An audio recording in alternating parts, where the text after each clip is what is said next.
Welcome to the Dominate Your Niche podcast with me, Ruth Ferreira. Here we chat to some of today's best small business leaders, individuals who are shaking up their industry and dominating their niche.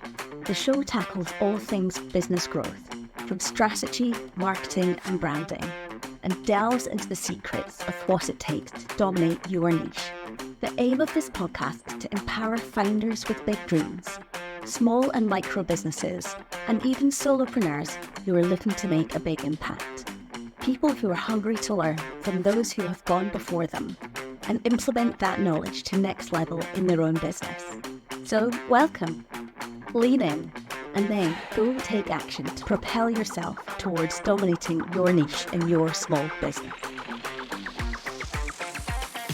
Welcome to the latest episode of the Dominate Your Niche podcast with me, Ruth Ferreira. Today, I am so excited to introduce you to our first guest expert, Nathan Simmonds, for a deep dive into imposter syndrome. Nathan is a powerful mix of trauma-informed hypnotherapist and leadership coach. He has over 16 years of experience in the corporate space as a trainer and coach, and 5 years doing the deeper one-to-one work, specializing in self-sabotage and inner child healing. He spent his life trying to understand why people do what they do, navigating his own mental health challenges. He's experienced crippling anxiety and depression, along with extreme addictions of all shapes and forms, as well as healing an autoimmune condition. You name it, he's seen some aspects of it. He knows imposter syndrome and he knows how to help others move through and beyond it. In this powerful conversation, we went really deep into imposter syndrome. What it is, who it affects, and how do we see it manifesting? Does this matter? Do we need to be dealing with this? How does it hold people back? And what can we do about it? How can we overcome it? We looked at the symptoms of imposter syndrome: people-pleasing, perfectionism, and procrastination. We looked again at the 5 archetypes and also look at the triggers that tend to bring out imposter syndrome, things like audience, environment, and the significance of an occasion. We looked at the things that it's going to impact, generally our health, our wealth, and our relationships. So in short, everything. A powerful, deep, and super, super valuable episodes that honestly, I hope every single person listens to. Hi, Nathan. Welcome to the podcast. Oh, thank you, Ruth, for having me. It's a real pleasure to be here. Oh, it's a pleasure to have you. So, Nathan, as you know, this episode was inspired by the massive response I had from, I think, my first or second solo podcast episode on imposter syndrome. And the irony is, I actually don't know a huge amount on imposter syndrome. Like, I have enough basic knowledge to coach on it, but pretty much everything I shared was the extent of my knowledge, which I was very open about. The great thing is you know a lot more. So we've brought you on today as an expert just to dive a little deeper, to share more and help people to really get their head around this thing that it affects pretty much everybody in some degree or other. Yes. 100%. Love it. 100%. Love it. So for those of our lovely listeners who have not yet listened to anything on imposter syndrome, what is it? The short version of imposter syndrome is it's the belief that you don't have the skills to do what you're doing. Interesting. When in actual fact, you probably do have them, and you probably have even more of them than you give yourself credit to. Love that. Love that. And what isn't it? It isn't something that actually cripples you or holds you back. Like most people will kind of, when they're looking at things like procrastination, etc., they'll look at it as, oh, I'm a bad person. I can't get out of my way. Oh, I'm tripping myself up. But actually, it's not what people think it is. And what it actually is, it's a safety mechanism that stops you from stepping outside of your perceived known world or your comfort zone. And it's a protection mechanism to hold you back. It kind of, just holds you back rather than kind of completely stops you. It keeps you in that safe space. Really interesting. So this is obviously from back in the day, caveman times, where we were hunting for food. There were predators out there. and it's this kind of historic hangover in our brains. 100%. And it's trying to keep us safe. Yes. But actually there are not many predators out there anymore, not in the same way. We don't need to worry about tigers and all that jazz. No, not in the same way, but that part of your brain that developed hundreds of thousands of years ago is still part of your brain now. So that part of your brain still believes that saber-toothed tigers exist. Okay. So 100,000 years ago, you were in your cave and there are 14-foot high kangaroos and wombats the size of small cars. Okay. This is actually a thing. Oh, wow. Okay. Right. So and you go, oh, I'm hungry. So I need to now step outside of my cave and go and get nuts and berries. But I need to seriously think about, is this what I need to be doing right now? Because a 14-foot high kangaroo is actually pretty terrifying. Okay. Yeah. And by the way, I'm not just making it up. They did actually exist. Okay. Yeah. And for those of us who work in the metric system. Yeah. Oh, in the we're looking at about, 3 feet to a meter approximately. Okay. So it's pretty fucking big. It's pretty fucking big. It's like 6 to 7 meters tall, and the abs on that thing are unreal. I wish I had abs like this. But so you go, do I want to go and pick these berries? Do I need to really feed my family? I'll second guess this. Do I really? Okay, and now I'm kind of aware of it. So that part of your brain that is still alive at this point in time, in the era that we live at, there is no food shortage. You're not going to go short at winter. There isn't going to be a saber-toothed tiger that's going to eat your children, right? There isn't this. But that part of your brain still rates a job interview and a saber-toothed tiger at the same level of stress. Wow.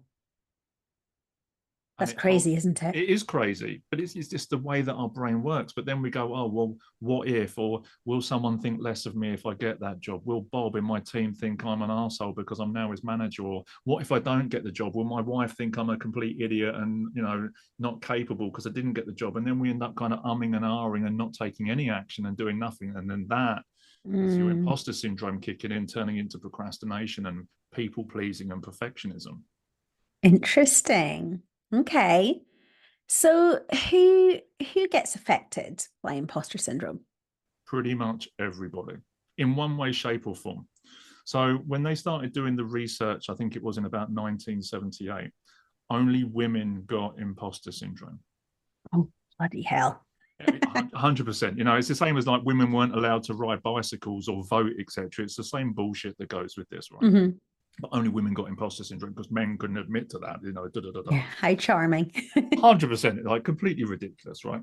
But then they did research, I think it was 4 years ago, in the kind of at the beginnings or the middle-ish of the pandemic situation. They surveyed a cross-reference of men and women, and 96% of those people said that they experienced imposter syndrome of some way, shape, or form. Wow, 96% of people. At some point, you will doubt yourself. You will not believe you're capable. You'll get anxiety about a job interview or creating a new product or going self-employed or doing whatever it is you're doing as an entrepreneur or as a leader. And you will second guess yourself to a point where you will not take that leap because that part of your brain says you can't do that. Wow. So how many people do you think are dramatically holding themselves back in life because of imposter syndrome? Crikey, how many people have got mental health challenges? How many people have got addictions? How many people are struggling with relationships or not feeling like they're adequate enough? Wow. I mean, that's a lot. I mean, I don't have a number for that. You've got 8.3 million people. Yeah. As a percentage, are we talking about 98%? Probably. Well, what about this other 2%? Well, I'm sure that there are times when the Dalai Lama starts to question himself, and like Desmond Tutu, etc. Oh my goodness! I actually reckon they more than others are like, how did I get here? What's going on? Every now and again, they have to have a blink of realization. That moment of 100%. But when you're looking at all the people out there that have got mental health diagnoses, addictions, phobias, it shows up in so many different ways. But how many people are kind of listening to the voice of their inner critic and not taking action because the voice in their own head said, this is too difficult, that's too hard? Gosh. Yeah. But yet most people won't admit to that voice, or that they're questioning themselves, or that they maybe have a mental health challenge in the background, because they're too busy listening to the voice in their head and looking at everybody else and going, yeah, but everybody else has got their shit together. It must just be me. But in truth, everybody else is thinking exactly the same thing and no one's talking about the problem. Oh my goodness, it's so interesting. I see this coming up so much with my clients, like in my masterminds, especially. The amount of people that say, oh my goodness, I'm so relieved it's not just me. And 100%. you think these are some of the best people I know. Yep. These are like top of their game, small business owners who are smashing it. And they think they're the only one who's struggling with, yeah, or they're relieved to find out they're not the only one who's struggling. There are only so many stories that we can run, variations of the story, but then we dress it up in different outfits, different people, different diagnoses, different outcomes, etc. We think, oh, it's just me. Oh, I did that, therefore it's unique. I can't get help. But that's part of the pattern that keeps you in that story. It makes you think you're the only one and you can't tell people, because what if they think less of you? What if you then get perceived as not good enough? So it keeps you in that idea of the fear of not good enough and the fear of losing love. So you say nothing and just stay in the echo chamber of your own head. It's lonely there.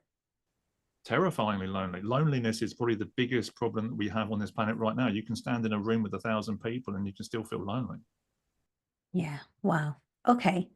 So I think we've already covered a lot of this, but why is imposter syndrome a thing? So it's just that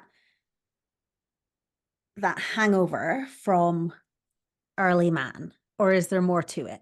There's more to it. So the Okay. hangover from the early man bit, yeah, 100% is there. We're inbuilt with this. It's evolutionary. We have this in our system to keep us safe. And as our brain has developed over the years, from the amygdala, the primordial parts of the brain, through to the neocortex, we still have those parts of the brain. But then the stuff that doesn't get dealt with, the things that we experience, I mean, this is we're going to have to go there and have this conversation. In short, the things that we did and didn't get as children in the way that we needed it in that moment, then turn into our habits and behaviors when we get older. And it's Okay. no judgment on anyone's parents. It's just the way things happen. Sometimes Mhm. it's a parent, sometimes it's a teacher, sometimes it's a grandparent. It's a figure of authority that we're looking up to. Mhm. Between the ages of 0 and 7 normally is where we start to create our morals, our principles, our ethics, etc. Mhm. I'm not a biblical person, yet the Jesuits 2,000 years ago said, you give me the boy until the age of 7 and I'll show you the man. Wow. Because they knew up until the age of 7 the brain frequency was on record. Wow. And as somebody with a 7-year-old, that is alarming. The foundation has been built. Foundation's been, it cannot be changed. There is a foundation there to work on. There's already a huge amount of them that's already there, but then there's also the other stuff that we can add into it. Now, that Okay. time that you said you were going to take your children to the football match and you didn't, and they get upset, that's going to be encoding. The parents that got divorced and they're waiting for dad to come home and he's never coming home again. The parent that have gone to see action as a veteran and they've died in action or whatever, and that child is still waiting for me. It makes me emotional thinking about it. Mm. But these all have huge influences in what's going on. But even the small things that we do, now it doesn't, there is no big or small trauma in floating speech marks. It's Hmm. these are the experiences we have. Hmm.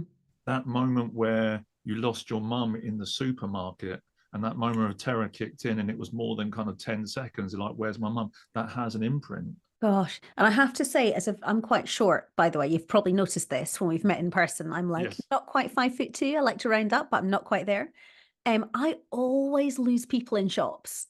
And it's that moment of panic. So yeah, I wonder how that's influenced me.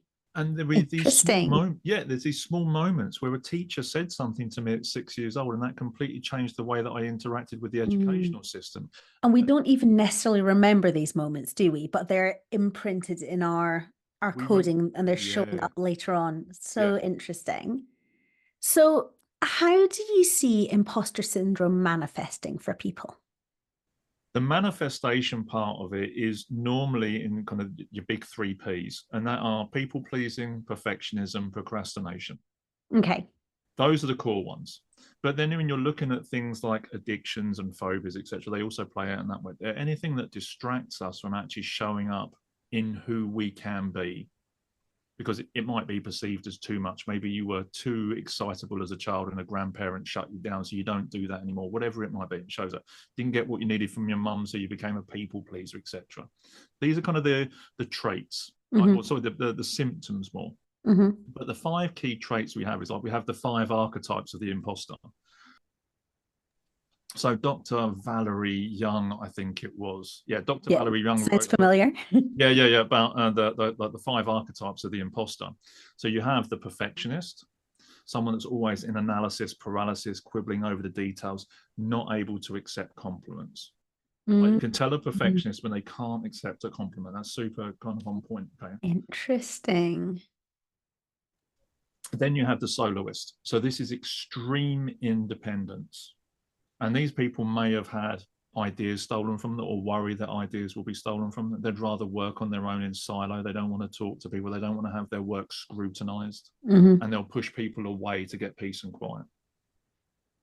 And then you have what they call the natural genius. Now, the natural genius tends to be the one that was told, well, you're the intellectual one, oh, you're the strong one. And they only stick in their area of expertise, but don't step outside of it.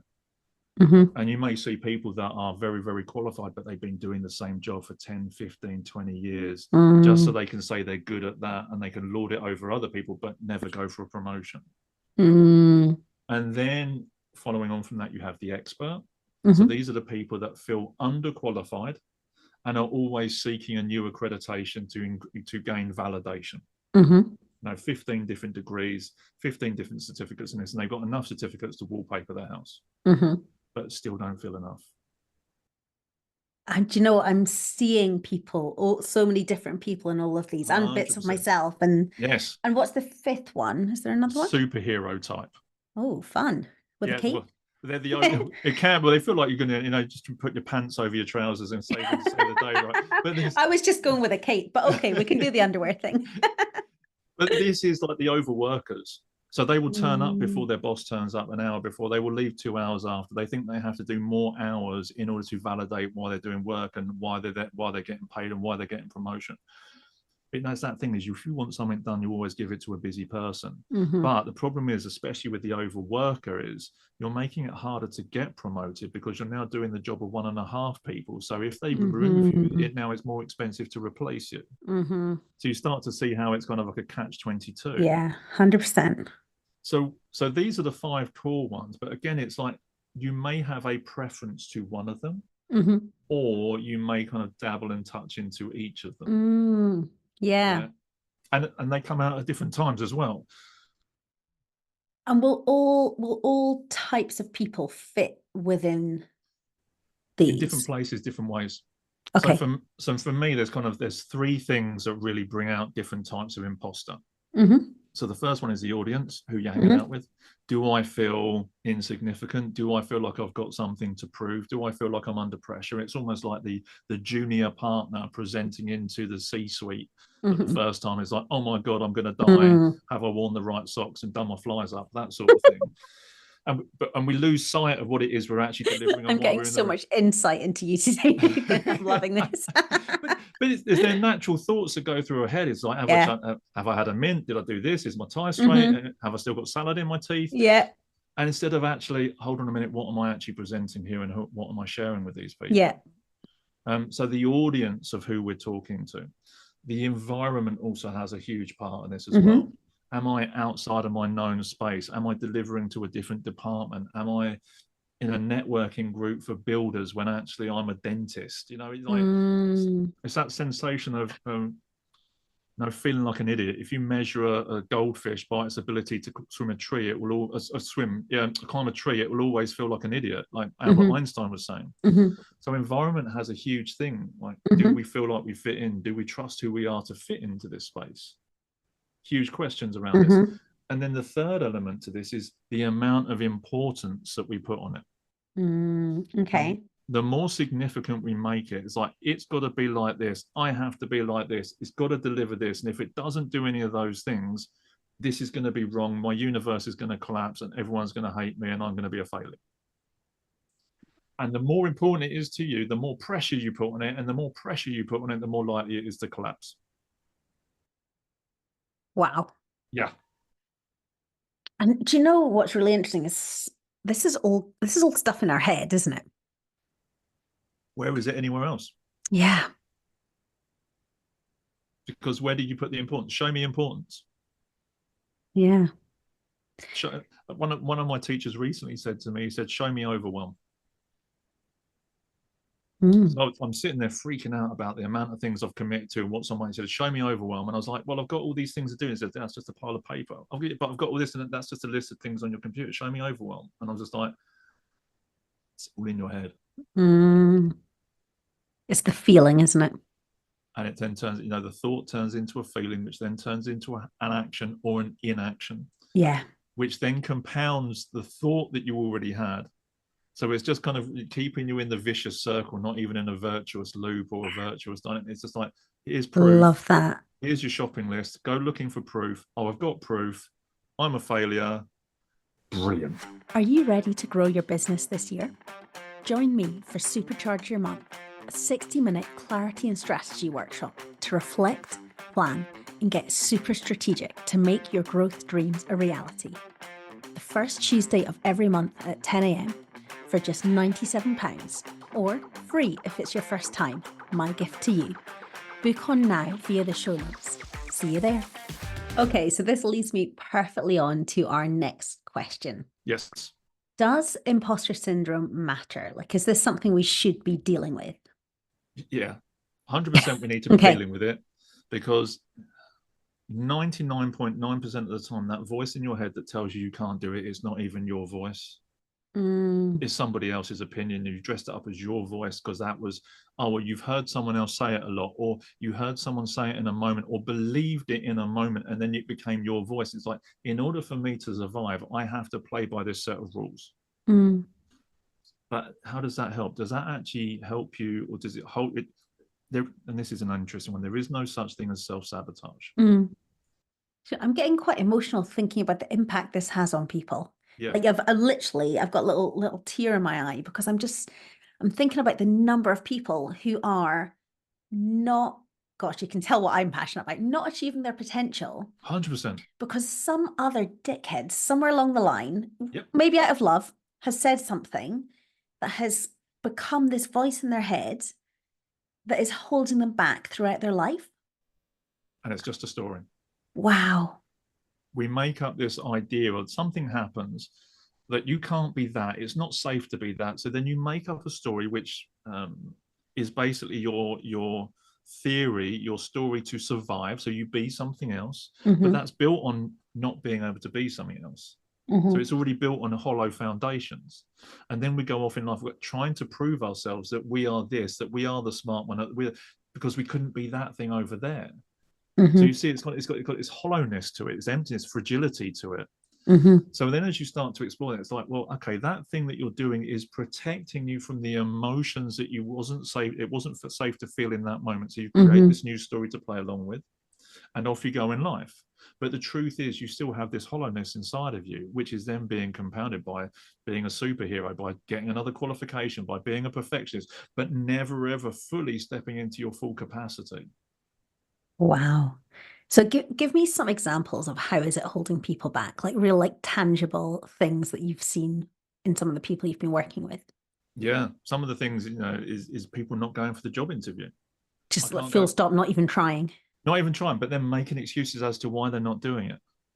People showing up and shouting at the kids, being upset with the kids. It's like, I'm constantly shouting at my kids. I don't understand why. Okay, so where's this coming from? And exploring, because actually they don't want to be a certain way, or they don't want to have a certain connection. They don't want to be seen as the loving parent because actually they didn't get that love from their parents. Even in that level. How else is it showing up? People believing that they're in senior leadership teams, that they're not supposed to be in those meetings. Wow. So it's career, it's relationships, it's literally everything. Health, wealth, and relationships are your big three. Okay. But even though, looking at leaders, but then it comes out as aggression, it comes out as frustration, it comes out as upset. And if it doesn't come out there, it comes out as self-medicating. Do you know what? I'm a perfectionist, I'm struggling with this, but to actually deal with that is too much. So I'm going to have a glass of wine, or two or three every single night, just to deal with the job that I'm doing in the daytime. And that's then impacting their health, their wealth, and their relationship. Gosh, everything. everything. Bloody hell. Okay. So it does matter. We do need to deal with it. Does everyone need to deal with it? Everyone, I think yes, and most of the time, Ideally, but most people aren't. most people aren't. But then when you get into the nuts and bolts of it, is most people aren't. Most people are too afraid to go there and floating speech marks because they think it would be too much to process, or whatever it is, or they've used what they've got out of the back of it to create a world where it appears they're super successful, they're earning lots of money, but causing a lot of damage to the world, potentially in their organizations or in their organizations, and in their own lives. And in their own lives. I mean, the nicest possible way, we look at the kind of the big people that are the billionaires, your Elon Musk and your Jeff Bezos and your Donald Trumps of the world at this point in time. And you look at them, but then when you scratch beneath the surface, like what's actually going on in their lives? What's actually going on in their childhood? What didn't they get from their mums and dads? Oh, and now they're showing up like this, which is a version of imposter syndrome and denial and rejection of what they didn't get. Wow. So literally, imposter syndrome shapes everything in everyone's lives. The layer behind that is what we didn't get as children is what shapes our lives. The imposter syndrome is actually just a symptom. Yeah. Okay. It's the symptom. Thank you for that. Okay. So what can we do about it? Like, how do we, I'm going to say overcome. That feels like a big words for something that shapes our lives so much. But how can we at least start to deal with it, this imposter syndrome? First one is to be aware of it and just say, okay, actually, I've got these sensations, I've got these belief structures. Hold on, I'm looking at my life patterns and something's off. When I look at some of this stuff, there's 3 H's. If it causes physical harm, emotional hurt, or holds you back, that's an indication that something's going on. Okay. And then you can look at the 5 archetypes. It's like, which archetypes are actually showing up? Is it the perfectionist, the genius, the expert, the whatever? How am I showing up that's causing any of those 3 things? And then you can, okay, I've got this going on. The first step you can do is just ask yourself some better questions. Like what? Well, the first thing that we often do is like, oh, why can't I get my shit together? Why me? Why can't I do that? Why did I get overlooked? And we go, why? Brilliant. Okay. Well, the interesting thing is with the why question is when I ask people, what was the first person in your life ever to ask you a question beginning with why? The answer 99.9% of the time is always a parent. And what was the reason they asked you that question? Because I did something wrong. Yeah. And then you go, well, what's the next person after that you remember asking you a question beginning with why? Teacher. What's the reason? Because I've done something wrong. And then you go, you've got the first 16 years of your life, at least, depending where you are in the world, of kind of programming that if you get asked a question beginning with why, it takes you back to being 3 years old and being told off by your mum for drawing on the wallpaper. So, but this is kind of. I laugh, but it's true. But it is true. Yeah, 100%. It is true. And then we do it to our kids, and then we wonder why they then become defensive and all those things. And even if you ask a 35, 45, 50-year-old, you go, why are you late? Or why did you do that? Instantly, they become a 3-year-old being told, and you get justification excuses. And it's the same thing with kids. Yes. So what we do is we create objectivity to create a deeper access. So we ask what to find why, never why to find what. And what I mean by this is we use thanks for this. it's good. So what we do is we ask questions that begin with what, not why. Okay. So we take the judgment or the fear of judgment out of it and create objectivity. Now, by the way, just if you add an expletive like "what the fuck are you doing," that also doesn't help. Okay? Does that not help? No. Swearing at people's not generally in this situation, no. But so when we're speaking to ourselves, it's like, okay, what do I need to do differently? What question can I ask myself to move forward? And with all of these things like the perfectionist and so on, it's just like, what questions can we ask to kind of explore that? So where does it come out most? I mean, in most of these ones, when we're looking at the imposter, that first question is, where does it come out most? What environments, what audiences? When does it get triggered? With whom is this showing up most frequently? And like these are the core 3 questions that kind of, how's this showing up? Who is it with? What audiences? What environments? And then we can get into those 3 key things. But then it's just like with the perfectionist, what can I celebrate in everything that I work on? So finding the thing that's worth celebrating in that, so you can actually take a note of it, going rather than going, well, I don't know what I'm doing. Well, here's some validation. Here's that left part of your brain. Love that. Yeah, and even like with the soloist, what great skills, support, and mentors do I have in my network? Who do I have around me that can help me do what I need to do rather than pushing them away? And how do I have a conversation with them? Amazing. Because the truth is that questions create focus. The better the questions, the better the connections, the better the outcomes. And the questions that you asked create the day that you're gonna live. So if That's you're amazing. so if you're asking why me, you're going to get 57. Like, why are you so unhealthy? Oh, because you don't exercise, you eat shit food, you want Netflix. It's going to give you an answer no matter what you put in. But if you say, what do I need to do in order to get excited about exercising? Different answer. Yes. So we need to kind of play tricks on our brain. Ask better questions To get better. And actually, this is probably the perfect point to tap into. You as an expert in this area, you work with people on this all the time, don't you? All the time. All the time. In fact, so we've done some work together, and I think one of the earliest things we worked on, possibly the first thing, was imposter syndrome. Yes.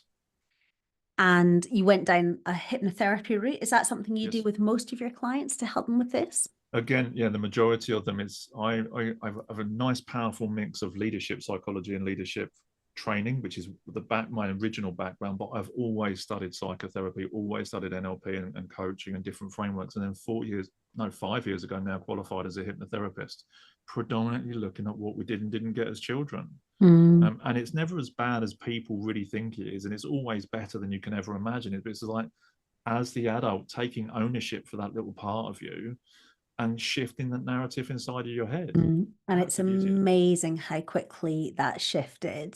Because I remember just literally that one, I think 90-minute session. Yes. And it was like flicking a switch in my brain. Like a light bulb goes on. Yeah, really powerful. And this is kind of the beauty of it, is that part of your brain that still kind of operates the imposter, still operates the kind of the protective mechanisms, the people pleasing, etc., is great, it's powerful, it's looking after you, but it doesn't know you've grown up.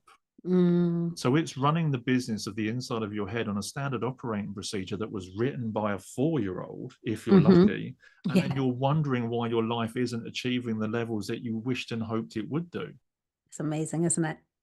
Fascinating and fabulous all at the same time. I love it. I love it. So for those people in here thinking, oh God, there's hope, there's things you can do, and you have kindly offered a free resource to anyone listening to this. Can you tell us a bit about that and how our listeners get their hands on it?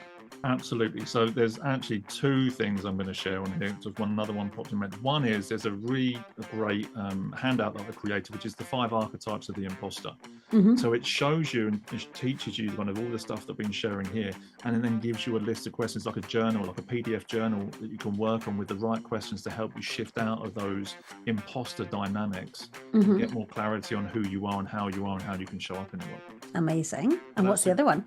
Oh, so and the other one is actually, they're on my website. If you sign up, you get access to 4 weekly recordings. So every week you get a recording, primarily focusing on anxiety and overwhelm and kind of the overthinking, which we often do when we're in the imposter. But each week you get a recording, 45 to 50-minute hypnotherapy journey that can help you to rewire your brain.